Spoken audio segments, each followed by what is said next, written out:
नमस्ते दोस्तों, welcome to our channel. मेरा नाम है अफ्तारी आलम। ओपनली सबके सामने मुंह का ऊपर डोनाल्ड ट्रम्प को गाली दिया गया है आज। ठीक है, इसी विषय में हम लोग चर्चा करेंगे, क्यों, किस लिए, कौन सा सिचुएशन में ये गाली पड़ा है डोनाल्ड ट्रम्प को, क्यों ऐसा हुआ। तो मेरे साथ है अतुनुदा आपका आज के पॉडकास्ट में। तो अतुनुदा, हुआ क्या एक्चुअल में आज? तब ये तो होने वाला ही था। और जिस तरह से डोनाल्ड ट्रम्प दूसरों के साथ बिहेव करता है या फिर उनका जो लैंग्वेज रहता है या फिर वो जिस लेवल पे अपना जो मतलब रुतबा है उसको गिराया है। आने वाले दिनों में हम लोग को पता ही था कोई ना कोई दिन ऐसा भी आएगा कि दूसरा भी उसको गाली बकेगा। तो प्रेजेंटली वही देखने को मिला यूरोप के पार्लियामेंट में। डोनाल्ड ट्रम्प के अगेंस्ट में एफ वर्ड जो है वो यूज हो गया पूरा एकदम ग्लोबली। दुनिया में हर कोई अपने तरफ से सोच रहा था कि कब ये होगा, कौन करेगा, नहीं करेगा। तो शुभारंभ हो गया है। और आने वाले दिनों में हम लोग उम्मीद कर सकते हैं कि ऐसे ही हम लोग को और भी बहुत सारे सिचुएशन देखने को मिलेगा। जबकि इसको रोकने या फिर इसको बैकअप प्रोवाइड करके एक सॉफ्ट कॉर्नर देने का कोशिश किया गया था, मगर उस टाइम में अगर देखा जाए ऑलरेडी ये पार्लियामेंट में अगर कोई अपना भाषण दे रहा है तो नो डाउट ये लाइव हो रहा है। कोई ना कोई जगह पे ये कोई ना कोई इसको देख रहा है और प्रेस भी इसको कलेक्ट कर रहे हैं। कलेक्ट करके ये अगर देखा जाए तो ग्लोबली इसको मतलब इस तरह से टेलीकास्ट किया गया है। आने वाले दिनों में हम लोग देख पाएंगे इसको लेके। हो सकता है कि डोनाल्ड ट्रम्प भी अपनी तरफ से स्टेप ले। मगर जो भी है, एक चीज हम लोग को समझना चाहिए कि डोनाल्ड ट्रम्प के अगेंस्ट में अगर कोई इस तरह का वर्ड यूज कर रहा है, इसके पीछे बहुत हद तक अगर देखा जाए डोनाल्ड ट्रम्प भी जिम्मेदार है। फिर अगर हम लोग प्रीवियसली भी देखें कि जब डोनाल्ड ट्रम्प कोई भी एक से दूसरा कोई कंट्री के जो हेड है उनको एड्रेस करते हैं या फिर उनके बारे में कुछ भी बोलते हैं, उनको एक समझ में रखना चाहिए कि भाई वो एक कंट्री के प्रेसिडेंट है। तो उस तरह का वर्ड उनको यूज करना चाहिए या फिर किस तरह का वर्ड उसको यूज करना नहीं चाहिए। मगर डोनाल्ड ट्रम्प का जो सोच है उस हिसाब से देखा है, हम लोग पास्ट में भी बहुत बार देखे कि वो जिस तरह से अपने तरफ से अपना जो वर्ड्स है बिना सोचे समझे कहते हैं। जैसे कि कॉलेज स्टूडेंट्स एक दूसरे के साथ बात करते हैं, वैसे बहुत सारा वर्ड्स या फिर उस लेवल पे जो रिस्पेक्ट या फिर डिसरेस्पेक्ट अगर हम लोग कहें, वो दूसरे कंट्री के लीडर्स को कहते हैं या फिर करने का कोशिश करते हैं। आज उसी का हिसाब किताब का जो स्टार्टिंग है वो हो गया है यूरोपियन पार्लियामेंट में।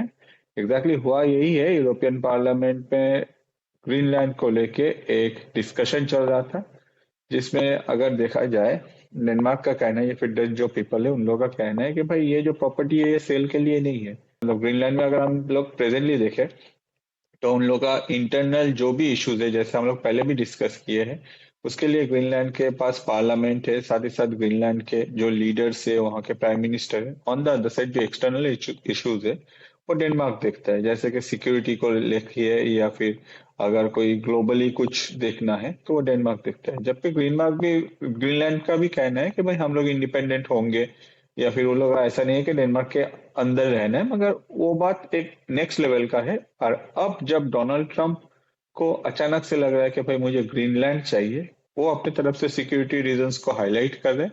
और उनका कहना है कि अगर मैं नहीं चाहूंगा, मतलब यूएस ग्रीनलैंड को नहीं लेगा, तो जोर जबरदस्ती हो सकता है कि रशिया या फिर चाइना ले ले। जबकि अगर देखा जाए रशिया या चाइना का प्रेजेंटली ग्रीनलैंड लेके अगर हम लोग पास्ट में भी देखें कोई मूवमेंट नहीं है या फिर ऐसा कुछ लोग इंडिकेट भी नहीं किया। हाँ, रशिया का जो है आर्टिक रीजन में है, चाइना जो है थोड़ा बहुत घुसने का कोशिश कर रहा है। उस लेवल पे चाइना भी वहां कुछ ज्यादा काम भी नहीं कर रहा है।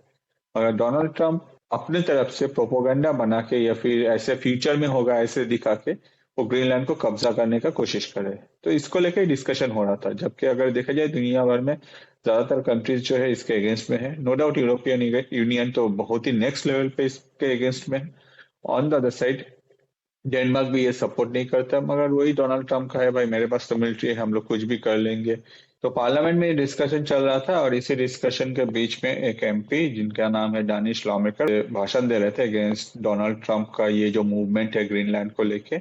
और बात करते करते हो सकता है कि वो एक्साइटेड हो गए है या फिर जो भी हो, एफ वर्ड का यूज किया गया है फ्रस्ट्रेशन, जिसके फ्रस्ट्रेशन। वजह से ऑब्वियसली फ्रस्ट्रेशन तो है ही। आप तब देखो, अगर कोई इस तरह से अचानक से उनका शौक पूरा करने के लिए दुनिया भर में इस मतलब कुछ भी करता जाएगा तो उसके अगेंस्ट में तो फ्रस्ट्रेशन होगा ना। ये ऐसा तो नहीं है जैसे कि पहले गाजा में हुआ, उसके बाद हम लोग देखे वेनेजुएला में हुआ, अभी ग्रीनलैंड में, तो आने वाले दिनों में कनाडा में भी हो सकता है, जिसको लेके यूरोप काफी परेशान है। On the other side Canada का भी अगर प्रेजेंटली मूवमेंट देखे, वो भी एक नेक्स्ट लेवल पे जा रहा है, वो यूएस को उतना सपोर्ट भी नहीं कर रहा है। तो इससे हम लोग उम्मीद कर सकते हैं कि आने वाले दिनों में डोनाल्ड ट्रंप के अगेंस्ट में ऐसा बहुत कुछ होगा। और इस बार जो ओपनली जो भी हो गया है, आने वाले दिनों में हम लोग उम्मीद कर सकते हैं कि डोनाल्ड ट्रंप को ऐसा दिन फिर से देखना पड़ेगा। ऑन द अदर साइड एक और फैक्टर है कि अगर हम लोग एक सिविलाइज सोसाइटी है, इस हिसाब से जो हम लोग जिनको चुनते हैं, जो भी लीडर्स हो कोई भी कंट्री का, at that point of time वो लोग जाते हैं पार्लियामेंट में, वो लोग डिस्कशन करते हैं, हम लोग उन लोगों को चुनते हैं क्योंकि because they are the best among us. अगर वो लोग अपने आप को कंट्रोल नहीं कर पाएगा, कोई भी लीडर्स मतलब के इसमें फ्रस्ट्रेशन में इस तरह का वर्ड यूज करेगा, तो ये क्वेश्चन अराइज करता है कि सोसाइटी के ऊपर इसका क्या असर पड़ेगा। लेकिन देखिए ये जो यूएस के साथ यूरोप का जो डायरेक्ट कॉन्फ्लिक्ट हो रहा है, ये लेकिन ये हम लोग जनरली देख नहीं पाते हैं। ये आपका ये जो कॉन्फ्लिक्ट है बहुत ही रेयर है। डोनाल्ड ट्रंप का कहना है रसिया चाइना हम लोग यूरोप के साथ यूएस का भी एनिमीज है, लेकिन रियल में नहीं है। डोनाल्ड ट्रंप तो खुद ने ही बोला है सबसे ज्यादा डर तो हमको नेटो को लेके है, इसीलिए नेटो का जो ट्रूप्स है 200 जगह से वो ट्रूप्स को हटा रहा है। तो बाकी जो यूरोपियन कंट्री और नेटो कंट्री जो है वो बोल दिया अगर यूएस इंटरेस्टेड नहीं है तो नेटो को छोड़ दे। हम लोग सबको पता था नेटो एक ऐसा एक मिलिट्री पावर है जो आपका कोई भी कंट्री नेटो का अगेंस्ट जाने में डरता था, उसी को ही वीक कर दिया डोनाल्ड ट्रम्प। तो इन फ्यूचर हम लोग क्या देखने वाले हैं? ये यूएस के साथ यूके का डायरेक्ट टक्कर होने वाला है, ऐसा दिन आ रहा है क्या? अब तो आप एकदम सही बात बोले हो कि दुनिया भर में अगर देखा जाए वन ऑफ द बिगेस्ट अगर मिलिट्री पावर है, वो तो हम लोग को पता ही है कि भाई यूएस के पास है। और यूएस वो मिलिट्री को हमेशा यूज करता है नेटो के लिए, ये हम लोग को पता है। तो डोनाल्ड ट्रंप लास्ट टाइम भी जब आए थे तब भी उनका एक ऐसा डिमांड था कि जो नेटो के कंट्रीज है, नेटो में जो कंट्रीज है, वो अपना जो जीडीपी का 5% जो है वो मिलिट्री के लिए अपने तरफ से खर्चा करेगा। मगर ज्यादातर कंट्री ये नहीं करता है। ऑन द अदर साइड सिर्फ जो यूएस है वो कर रहा था। तो नेटो में नो डाउट यूएस जो है वो सबसे पावरफुल कंट्री है, जिसके वजह से बाकी जो कंट्रीज है वो लोग अपने तरफ से अपना जो खर्चा है अपने मिलिट्री के लिए, फिर सिक्योरिटी के लिए या फिर डिफेंस के लिए, उसको घटा दिया था। और यही चीज डोनाल्ड ट्रंप को पसंद नहीं था, जो लास्ट टाइम भी डोनाल्ड ट्रंप रेस किया था। ऑन द अदर साइड इस बार जो हुआ है, इस बार ऐसा हुआ है कि डोनाल्ड ट्रंप पहले आने के बाद ही कहे थे भाई कि भाई हम लोग नेटो में जो भी कंट्री ये सब नहीं करे, वो अपनी तरफ से वार्न किया था। मगर नेटो के कुछ कंट्रीज है, हर किसी को पता है कि ये जो नेटो के आर्टिकल नंबर 5 है, जिसके वजह से अगर कोई भी नेटो के कंट्री के ऊपर कोई भी अटैक करता है, ये माना जाएगा सबके ऊपर अटैक होगा, जिसमें सब कोई एक साथ होकर उसके अगेंस्ट में खड़ा होगा। इसके वजह से बहुत सारा कंट्री जो है अपने तरफ से अपना जो पैसा है वो खर्चा नहीं कर रहे थे अपना सिक्योरिटी के लिए। तो ये जो फैक्टर है यूएस ने कोशिश किया था सुधारने के लिए, जो ये लोग सुधरे नहीं। अब जाके डोनाल्ड ट्रंप को क्या डर लगने लगा, अब जाके डोनाल्ड ट्रंप को ये डर लगने लगा कि भाई अगर रशिया अकेले आता है यूएस से लड़ने, at that point of time Russia को बीट करना यूएस के लिए इजी होगा। अगर रशिया और चाइना आता है तब भी हो सकता है कि यूएस अपने तरफ से ये नेक्स्ट लेवल पे बीट कर पाए। मगर नेटो के जो कंट्रीज है वो अगर सब इकट्ठा यूएस के अगेंस्ट में खड़ा हो जाता है, तब जाके होगा मेजर प्रॉब्लम। जिसके वजह से ही आपने जैसा कहा कि 200 जो लोकेशन था नेटो के डिफरेंट कंट्रीज में, वहां से जो सोल्जर्स है उन लोग को रिलोकेट किया जा रहा है या फिर उन लोग को वैकेंट किया जा रहा है। क्योंकि डोनाल्ड ट्रंप को अभी सबसे मेजर जो प्रॉब्लम दिख रहा है कि हो सकता है कि ये जो नेटो के कंट्रीज है सब इकट्ठा होके यूएस के अगेंस्ट में चला जाए। और आने वाले दिनों में ये भी कभी ना कभी तो होगा ही। जैसे हम लोग देखे यूरोपियन यूनियन के कंट्रीज ग्रीनलैंड को लेकर जिस लेवल पे ये बात एस्केलेट हो रहा है, अपना ट्रूप भी भेज दिया है ग्रीनलैंड में, जिसमें हम लोग देखे कि इमैनुअल मैक्रोन जो है वो नेक्स्ट लेवल पे आ रहा है। ऑन द अदर साइड अगर जो पैक्स सिलिका के बारे में हम लोग बात किया था, उसमें भी जो इनविटेशन है वो भी एक्सेप्ट नहीं कर रहे हैं बहुत सारे कंट्रीज। इसके बाद आने वाले दिनों में हम लोग देख सकते हैं कि नेटो के जो कंट्रीज है ये हो सकता है कि इकट्ठा होकर यूएस के अगेंस्ट पे खड़ा हो जाएगा। ये कभी भी हो सकता है। और यही चीज डोनाल्ड ट्रंप को सता रहा है कि वेस्ट में पहले जो था कि भाई वेस्ट के साथ रशिया का प्रॉब्लम, भाई यूएसएसआर का प्रॉब्लम, अभी ये प्रॉब्लम जो है कुछ दिन पहले भी जब मतलब जब शुरू हुआ था 4 साल पहले, अगर हम लोग गए मतलब देखे तो उस टाइम में रशिया के साथ यूक्रेन का वॉर जब शुरू हुआ था, तो यूक्रेन का जेलेंस्की का जिद था कि भाई मुझे नाटो में ले लो, और रशिया का जो था कि भाई आप नाटो में मत जाओ, चुपचाप जैसे हो वैसे रह जाओ, कोई प्रॉब्लम भी नहीं था मेजर। मगर जेलेंस्की का जिद के वजह से वॉर जब स्टार्ट हुआ था, तब एक डर सता रहा था कि भाई दुनिया दो तरफ से फिर से हो जाएगा। एक होगा आपका रशिया, चाइना या फिर ग्लोबल साउथ के कुछ कंट्रीज, और दूसरे साइड में कौन रहेगा? वेस्ट। मगर प्रेजेंटली जिस तरह का जो सिचुएशन क्रिएट किया है डोनाल्ड ट्रंप के कुछ डिसीजंस के वजह से, उनके अपने ही उनका साथ छोड़ रहा है। और आने वाले दिनों में हम लोग जो वेस्ट है इसमें भी हम लोग डिवीजन देख सकते हैं। ऑलरेडी ये काम शुरू हो गया है, क्योंकि आप याद कीजिए कुछ दिन पहले इटली के जो जॉर्जिया मेलोनी है, उन्होंने कहा कि हम लोग क्या पुतिन के साथ बात करें, उनका एक ऐसा स्टेटमेंट आया था।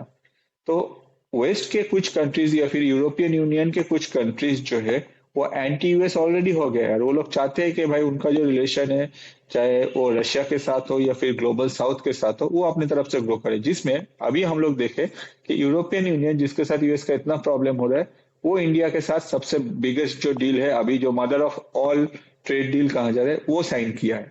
तो ऑब्वियसली अगर देखा जाए आने वाले दिनों में वेस्ट बहुत पार्ट में डिवाइड हो जाएगा। प्रॉब्लम यही है कि ये जो नाटो के कंट्रीज है, ये लोग अगर डिवाइड हो जाते हैं, at that point of time US का जो पावर है वो घट जाएगा। ये जो डॉलर के ऊपर जो भरोसा का इतना दिन तक था, वो तो हम लोग तो कई दिन से देख रहे हैं, भरोसा उठ रहा है डॉलर के ऊपर से। लेकिन रिसेंटली यूरोपियन कंट्रीज भी डॉलर के ऊपर भरोसा करना छोड़ने लगा। तो ये भी क्या एक टेंशन का बात तो हो गया डोनाल्ड ट्रम्प के लिए? एकदम राइट है आपका, आपने जो कहा कि मेनली यूएस का जो पावर है वो है डॉलर के वजह से। ग्लोबली कोई भी कुछ ट्रेड करते हैं उसमें डॉलर पहले यूज होता है। और country like China, India, global south में बहुत सारे कंट्रीज एक एक करके अपना जो डॉलर रिजर्व है उसको घटा रहा है और उसको रिप्लेस किया जा रहा है, इधर गोल्ड हो या फिर सिल्वर हो, जिसकी वजह से गोल्ड और सिल्वर का प्राइस इतना हाइक हो रहा है।